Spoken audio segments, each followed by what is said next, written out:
A single pale blue egg sat on Ilara's windowsill, its shell beaded with cool sweat in the punishing morning light.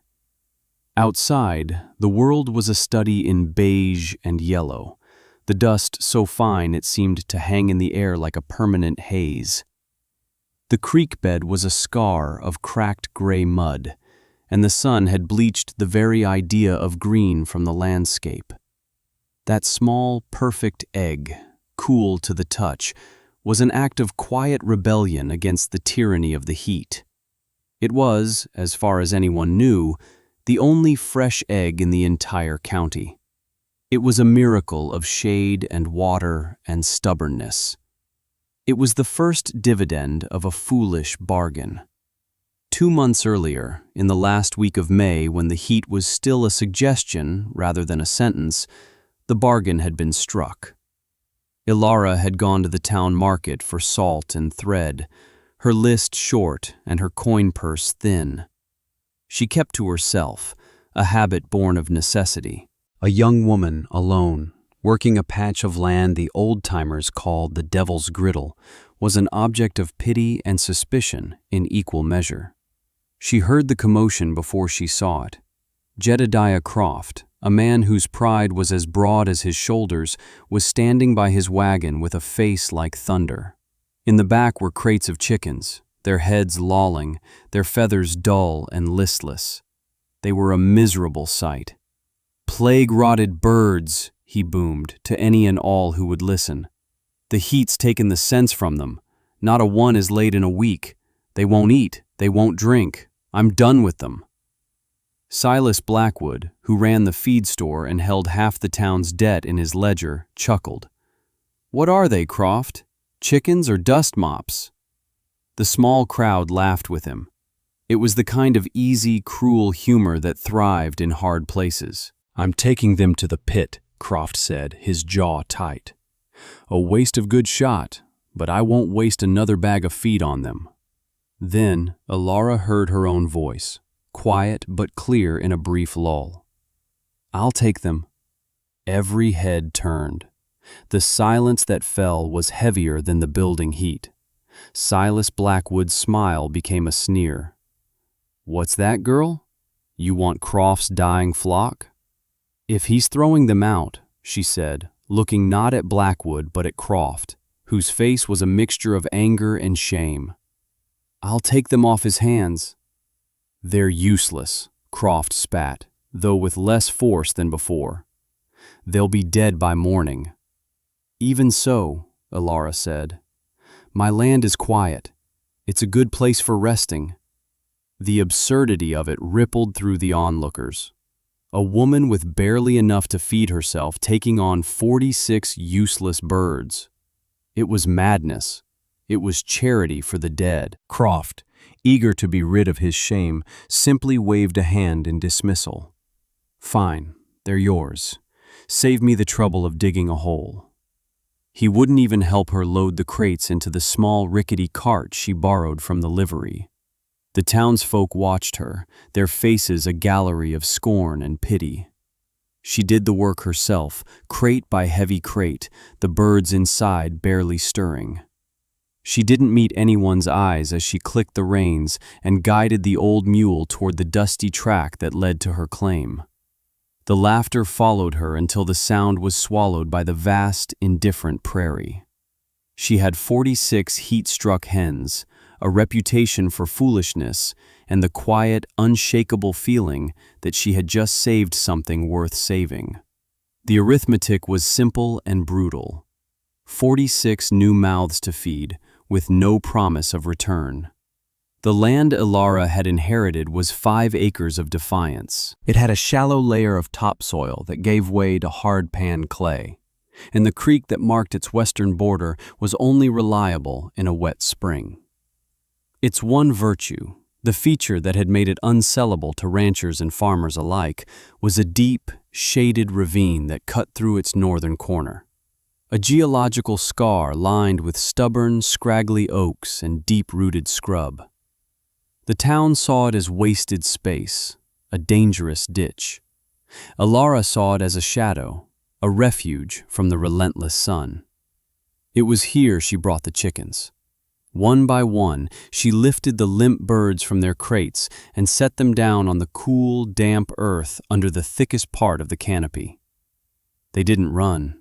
Most didn't even stand. They lay in the dust, breathing shallowly, their eyes half closed. They looked like defeat. She spent the rest of that day and the next hauling water. Her well was deep but slow to replenish, and each bucket was an aching weight on her arms and shoulders. She filled shallow clay pans she'd made, setting them near the birds. She didn't try to make them drink. She simply made the water available, an offering to their thirst. Then she began to dig. With a shovel and a pickaxe, she started carving out a long, deep run along the base of the ravine wall, a trench that would stay in shadow almost the entire day. The work was brutal. The ground was packed hard, and her hands, already calloused, began to blister. The town would have called it a fool's errand, digging a home for birds already marked for death. For Alara, it was an act of faith. On the third day, Mrs. Anya came to visit. Her nearest neighbor, a woman whose age was impossible to guess, had come from some distant mountainous country and carried its wisdom in her bones. She moved slowly, leaning on a hickory staff, her eyes missing nothing. She didn't speak of the town's mockery. She walked right to the ravine and looked down at the pathetic flock. Alara stopped her digging, wiping sweat from her brow with the back of a dusty forearm, expecting a lecture. Instead, Mrs. Anya nodded slowly. "Ah," she said, her voice a low murmur, accented and warm. "The bluefeet. We had these in the old country. They are not like the fat, stupid birds everyone else keeps." She pointed a gnarled finger at one of the hens, which had lifted its head to watch them. "They are clever, and they are proud. They will not drink if they think the water is a trap. They will not live if they feel they are in a cage." She looked at Alara, her dark eyes kind. "They are not broken, Alara, only waiting for a hand that knows the difference between patience and pity." It was the kindest thing anyone had said to her in a year. Mrs. Anya then began to walk the edge of the ravine, pointing out plants. "This one, the chickweed, they need it for their blood. And the deep roots of that thistle, you boil them and mash them. It cools their insides." She gave Alara a litany of folk knowledge, a treasure map to the health of these strange, resilient birds. That evening, a small shape appeared at the edge of Alara's property. It was Finn, a boy of 10 whose clothes were perpetually dusty and whose eyes were wide with a fierce, lonely curiosity. He was an outcast in his own way, too quiet and watchful for the rough games of the other town boys. He didn't speak, just stood and watched as Alara hauled another bucket of water to the ravine. She didn't chase him off. She simply went about her work. He was there the next day, and the day after that.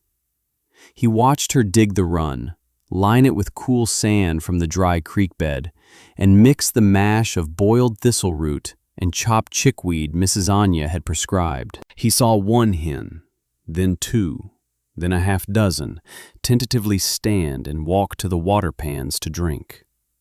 He saw the life returning to them, a slow tide of vitality that no one else in the world was bothering to witness. The work was methodical, a rhythm of dig, haul, chop, mix, wait. Day after day after day. It was a prayer made of labor. By the second week, most of the hens were walking. Their feathers were still dull, but their eyes were bright and alert. They were a strange-looking flock, leaner than the town's heavy meat birds, with slate-blue legs and feet, and combs the color of a dusky plum. They moved with a quick, watchful intelligence. Finn, who had slowly edged his way from the property line to the lip of the ravine, finally spoke. "That one," he whispered, pointing at a particularly bold hen pecking at a beetle. She looks like a general. Ilara stopped her work and looked. The hen did have a certain imperious air. Ilara smiled, a rare and rusty occurrence. "What's her name, then?" she asked. Finn's face lit up. "General Fooster," he declared. And so the naming began. There was Mrs. Higgins, who was fussy, Beatrice, who was gentle, and a trio of identical hens he dubbed the Three Fates. It was a game, a gentle piece of foolishness that humanized the flock and solidified the bond between the woman and the boy who believed in them. They were his secret as much as hers. He would arrive after his morning chores and spend hours helping her, his small hands surprisingly adept at finding the right grubs and turning the soil for worms. He was the first to see it. He was crouched by a nesting box Ilara had built into the cool wall of the run, his breath held tight. "Ilara," he breathed, "come look." Tucked into the clean straw was an egg. It was smaller than a typical chicken egg, and its shell was the most delicate, perfect shade of pale blue. It felt cool and smooth in Ilara's palm. It was a promise, a reward, a secret. She held it up to the light filtering through the oak leaves. It was real. It had worked. She looked at Finn, and his grin was as wide as the sky. "Don't tell anyone," she said, her voice low. "Not yet." He nodded fiercely, understanding instinctively that this small treasure was too precious to be exposed to the town's scorn. They hid it like a coal banked low under ash, a private warmth against the coming cold of the world's disbelief. The next day there were 3, the day after 7. Soon they were collecting over 24 pale blue eggs a day. The arithmetic of hope was beginning to add up in their favor. They were a silent partnership, guarding a growing treasure of quiet, blue-shelled miracles. By the middle of June, the heat was no longer a suggestion. It arrived like the open door of a furnace, a solid, shimmering wall that greeted you at dawn and did not relent until long after dusk. The prairie grasses cured to the color of old straw, and the sun beat down with a physical weight. In town, the complaints started. The fat, heavy hens bred for cold winters and easy meat began to suffer. Their laying slowed, then trickled to a stop. Their owners, men like Jedediah Croft, grumbled and threw more water on the dusty ground of their coops, but it did no good. The birds panted in the meager shade, too miserable to eat, their combs turning a pale, sickly pink. In Ilara's ravine, however, a different story was unfolding. Her flock, the Bluefeet, seemed to thrive. They spent the hottest part of the day in the deep, cool trench she had dug, dusting themselves in the sand and sipping from the ever-present water pans. In the cooler hours of morning and evening, they foraged with a brisk energy, their instincts perfectly suited to this harsh climate. And they laid. Every single day, basket after basket of pale blue eggs appeared in the nesting boxes. The world beyond her 5 acres knew nothing of this. They still saw the fool girl on the worthless land, and if they thought of her chickens at all, they assumed they had long since perished. That perception changed because of a broken axle. A traveling cook named Marcus, whose route took him between the city in the east and the mining camps in the west, suffered a cracked wagon wheel just outside of town. He was a man who prided himself on his larder, but the delay and the heat had spoiled his fresh supplies. He needed eggs and was dismayed to find there were none to be had. "The hens have all quit," the storekeeper told him with a shrug. "Too hot." It was Silas Blackwood, leaning against the counter, who mentioned Ilara, his voice dripping with condescending irony. "You might try the girl out on the griddle. She took on Croft's dying flock a month back. If any of them are still breathing, you might get a charity egg." Marcus, desperate, made the trek. He expected nothing. He found Ilara by the ravine, a basket brimming with blue eggs on her hip. He stopped and stared. He had never seen eggs of that color. He assumed they were rotten or some strange prairie fluke. "Are those for eating?" he asked, skeptical. Alara simply nodded. She took one from the basket, cracked it cleanly against a rock, and let the contents fall into a clean clay bowl. The yolk was a deep, vibrant orange, and it sat high and firm, surrounded by a thick, clear white. It was the most perfect egg Marcus had ever seen. He was a man who knew food, whose entire livelihood depended on quality.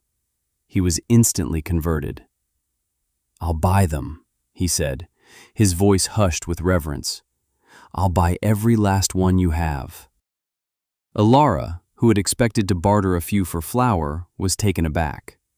She named a price, a fair price she'd calculated based on what town eggs sold for in a good season. Marcus laughed. "My dear girl, these are not town eggs. These are a chef's dream." He named a price 4 times higher and paid her in clinking silver dollars. He filled his egg crates, promised to return on his next trip, and left her standing in the dust, her hand full of more money than she had ever held at one time. The cook's visit was a stone dropped into the still, stagnant pond of the town's opinion. When Marcus returned to his wagon, he didn't hide his prize. He openly praised the quality of the eggs, the richness of their yolks, the strange beauty of their shells. He called Alara the hen witch of the prairie, and meant it as the highest compliment. The story spread faster than a grass fire. The fool girl's dying chickens were not only alive, they were laying. And not just laying, but producing eggs so fine a city cook would pay a premium for them. The mockery that had followed Alara for weeks began to curdle into a grudging, resentful curiosity. People who had laughed at her now watched her from a distance, their gazes narrowed with calculation. The laughter had stopped, but the silence that replaced it felt just as hostile. Silas Blackwood, in particular, took a keen interest. He had dismissed her as an irrelevance, a piece of local color to be pitied. Now, he saw her as a variable, an unaccounted-for asset. He began to watch her place, noting the boy Finn's regular visits, the steady plume of smoke from her chimney, the way she moved with a purpose that had not been there before. He saw not a struggling girl, but an enterprise, and his mind, which always ran to ledgers and margins, began to work. Alara felt the shift. She felt the eyes on her back when she made her rare trips for supplies. She ignored them. The silver from Marcus went not to fripperies, but to fortification. She bought 3 large sacks of the best grain from a town farther down the road, avoiding Blackwood's store. She bought a new axe head and a length of rope. She was investing in her own survival. Her routine did not change. Every morning, before the sun was a threat, she and Finn would collect the eggs. They would count them, their voices a low murmur in the cool air of the ravine. 112, Finn would announce with satisfaction. 120, the next day. The arithmetic was no longer about hope. It was about planning.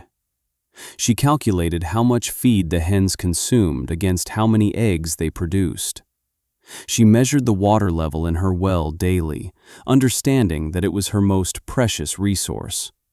She was a farmer, a general, a chancellor of the exchequer for a tiny, thriving nation of 46 hens. She worked with a quiet, fierce joy that she shared only with the boy and the birds. The world outside could watch and whisper. Inside the boundaries of her 5 acres, she was building a kingdom of shade and water and pale blue eggs. The whispers were turning, though. As the heat intensified and the town's situation grew more dire, the tone of the whispers would change from curiosity to something sharper. Envy. July arrived and it was a beast. The sun rose white-hot in a sky the color of pale ash. The air was thick and still, and the ground, which had long since cracked, now began to powder into dust. The town's shallow wells began to go dry one by one. The public well in the center of town was rationed, a bucket per family per day. Gardens that had been coaxed through June now withered and died in a matter of hours, the leaves crisping to brown on the vine. The fortune inversion was swift and brutal. The families who had been comfortable, who had full larders and clucking hens in their yards, now had nothing. The very definition of wealth in the town had changed overnight. It was no longer about land or money in Blackwood's ledger. It was about water, and it was about food. Ilara's well, dug deep into the earth decades ago by the property's hopeful founder, continued to provide. It was slow, but it was steady. And in her ravine, the Bluefeet continued their miraculous production, oblivious to the catastrophe unfolding just beyond their shaded sanctuary. They were now the only source of fresh, protein-rich food for miles in any direction. The town knew it. The mockery was a distant memory, replaced by a desperate, hungry silence. The first to break that silence was Jedediah Croft.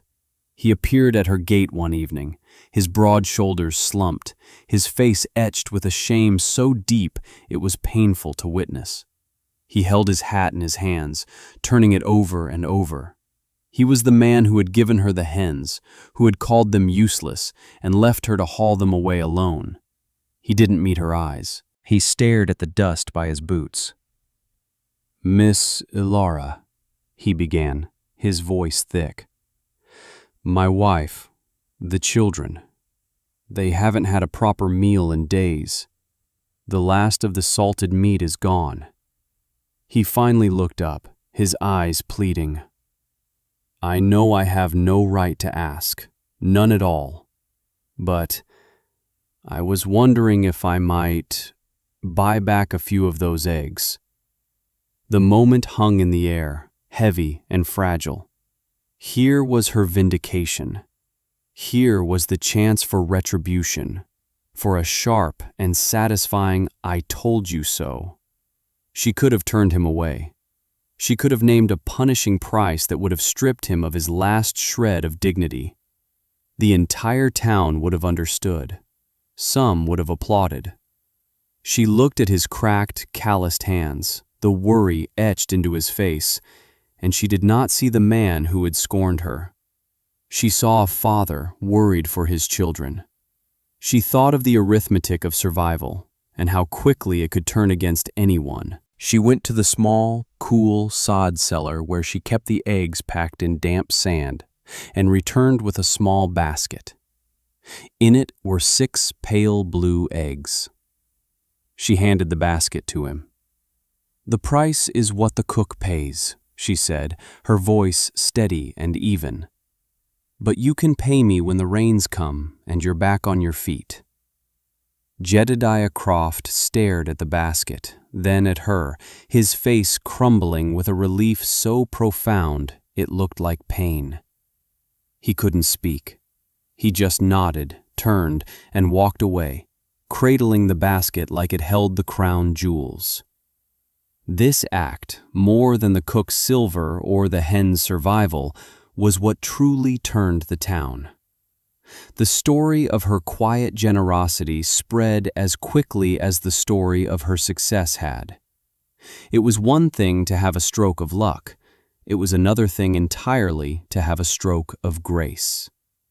One by one, then in small groups, the townspeople began the humble walk to her farm. A mother with a feverish child, a blacksmith whose work had dried up with the economy, an old couple whose garden was now a patch of gray dust. To each, Ilara was the same. She was not warm, not effusive. She was calm, direct, and fair.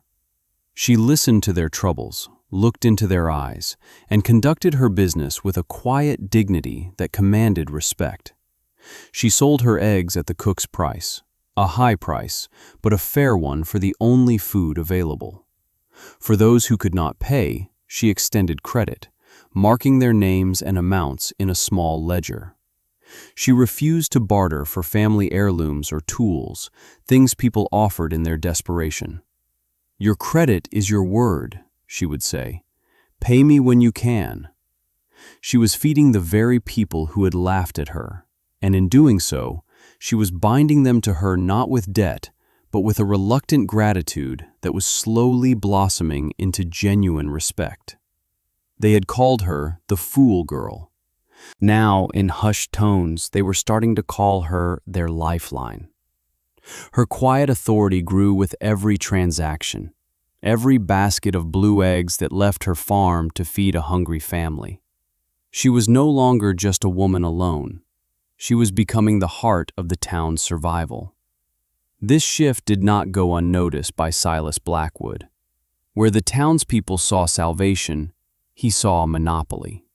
He saw a single person controlling the most valuable commodity in the county, and his merchant's mind reeled at the inefficiency, the lost profit.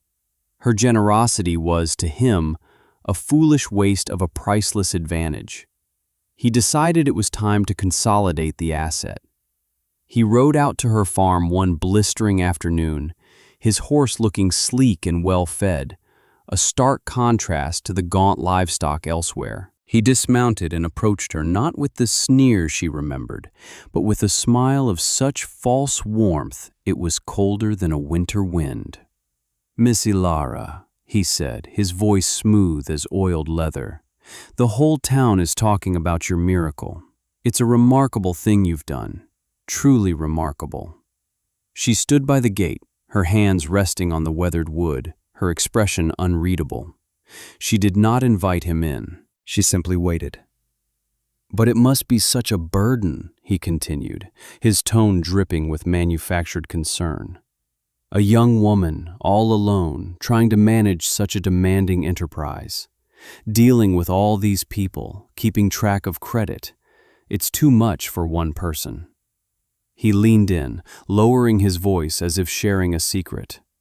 "I have a proposition for you, a way to ease your burden. I will buy your entire flock, and I will sign a contract to purchase every egg they lay for the next year. I'll give you a generous lump sum in cash right now, enough to see you through this drought and the next 3. You'll be secure, with no more work and no more worry." He named a figure that, 2 months ago, would have sounded like a king's ransom. But Ilara had been doing her arithmetic. She knew what the eggs were worth, not just in silver, but in lives. She knew what he intended, to buy the supply cheap and sell it back to the desperate townspeople at a price that would ruin them, securing their land and their labor for himself. She looked at his polished boots, his clean hands, and his predatory smile. "They're not for sale, Mr. Blackwood," she said. The words were plain, steady, and final. The warmth vanished from his face instantly, replaced by a tight, angry glare. His condescension had failed. Now he would try intimidation. "That's a foolish decision, girl," he hissed. "You seem to forget who you're dealing with. Your credit at my store is what kept you afloat this past year. I can cancel it. I can call in your debt." "I have no debt with you, Mr. Blackwood," she replied calmly. "I paid my account in full with the money from the cook." His eyes narrowed. He had not expected her to be so prudent. He played his next card. "In the land itself, I have a good relationship with the tax assessor. He's a reasonable man. He understands that land is taxed based on its productivity. This little egg business of yours, it makes this patch of dirt quite productive, wouldn't you say? I imagine the new assessment will be quite high, perhaps too high for a woman alone to manage." It was a naked threat, an attempt to use the law as a cudgel to take what he could not buy. Ilara felt a flicker of fear, the old vulnerability of being one person against a hostile world. But then she thought of her hens, of Finn's loyalty, of Mrs. Anya's wisdom, and of the faces of the people she was feeding. She was not as alone as he thought. "The taxes will be paid," she said, her voice unwavering. "Now, if you'll excuse me, I have work to do." She turned her back on him and walked toward the ravine, leaving him standing in the dust, his face a mask of thwarted rage. He had shown his hand, and the battle for the town's future had officially begun. The confrontation came a week later. Blackwood did not come alone. He arrived in a buggy with a portly, sweating man he introduced as the county tax assessor. Several townsfolk, drawn by the official-looking buggy and the grim set of Blackwood's jaw, followed at a distance, gathering at the edge of Alara's property. They were a silent chorus of witnesses, their loyalties now uncertain. Blackwood's plan was clear: to have the land publicly reassessed at an impossible value, forcing Alara to either sell to him or be foreclosed upon. He was staging a public execution of her independence. "As you can see, Mr. Gable," Blackwood said to the assessor, gesturing grandly at the barren fields but pointedly ignoring the green shade of the ravine, "this property has become a significant commercial enterprise, a veritable gold mine." He smirked at Alara. "The county must have its fair share, of course." Alara stood her ground, her face calm. Finn was there, having run ahead to warn her. He stood just behind her, a small, defiant shadow. Mrs. Anya watched from her own property line, leaning on her hickory staff. Blackwood, warming to his performance, began to list Alara's supposed profits, exaggerating wildly. He wanted to paint her as a hoarder, a profiteer gouging her neighbors, to turn the watching crowd against her. "She's pulling in hundreds of eggs a day. You can't possibly manage all 184 eggs yourself, can you, Miss Alara?" he said, his voice slick with false sympathy. It was a mistake, a fatal slip. A wave of murmurs went through the crowd.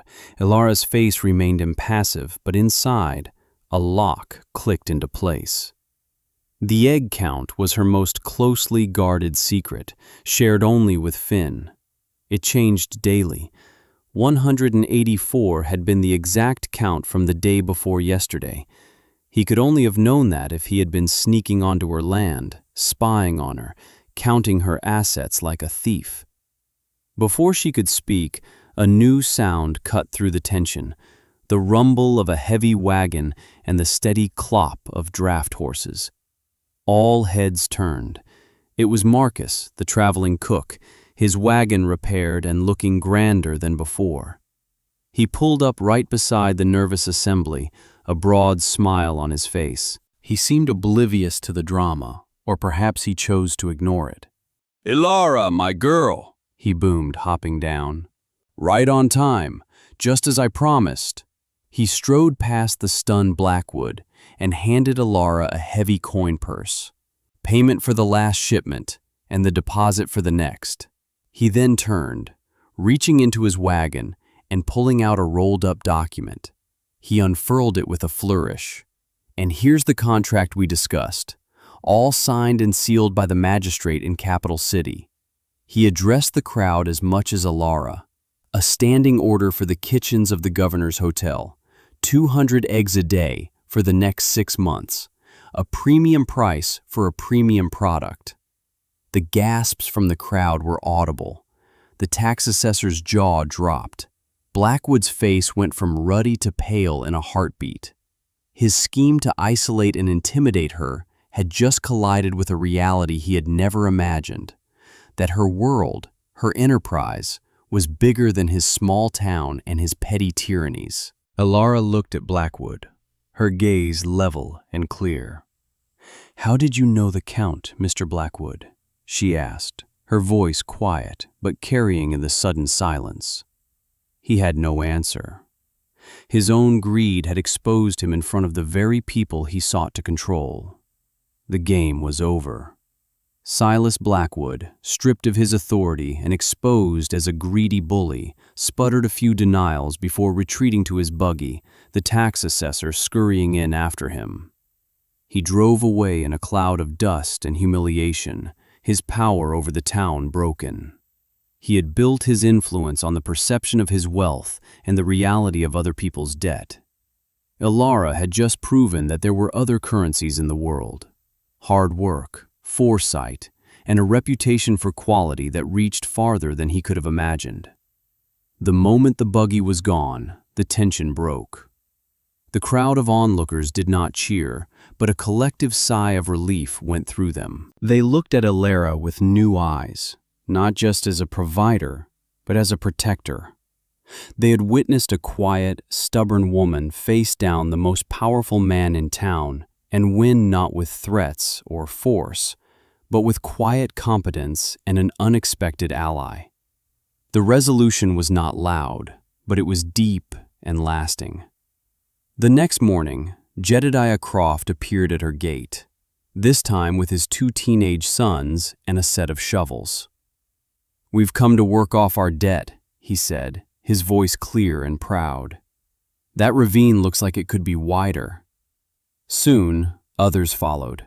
The blacksmith, the carpenter, men who had stood by and watched now came to help. They deepened and lengthened the chicken run, built new, sturdy nesting boxes, and helped reinforce her well. They were not just repaying their debts for eggs, they were investing in their own collective survival. They were rebuilding their community around this new, unexpected center of gravity. Ilara, who had started this journey so utterly alone, now found herself at the heart of a bustling, hopeful enterprise. She directed the work with the same calm authority she used to run her farm, her voice never rising, her instructions always clear.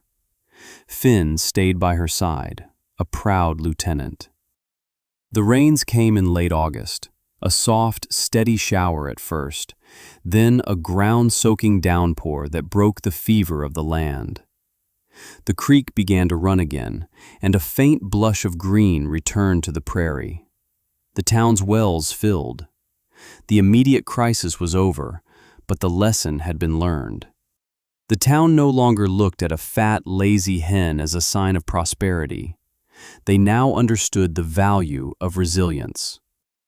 In the cool of a September evening, Ilara stood with Mrs. Anya and Finn watching the flock. It was larger now. She had allowed a few of the hens to sit on their eggs, and a new generation of slate-legged chicks skittered through the grass. The air was clean, and the land smelled of damp earth and new life. Mrs. Anya leaned on her staff, a soft smile on her face. "You see," she said, her voice gentle as the evening breeze. "The world calls a thing worthless when it does not have the patience to see what it can do." Ilara nodded, a deep sense of peace settling over her. She looked out at the thriving flock, at the land that was no longer barren, at the town that was no longer scornful, and knew she was finally home. The vindication was not in being right. It was in the quiet, bustling, abundant life that now flourished in the place everyone had called impossible.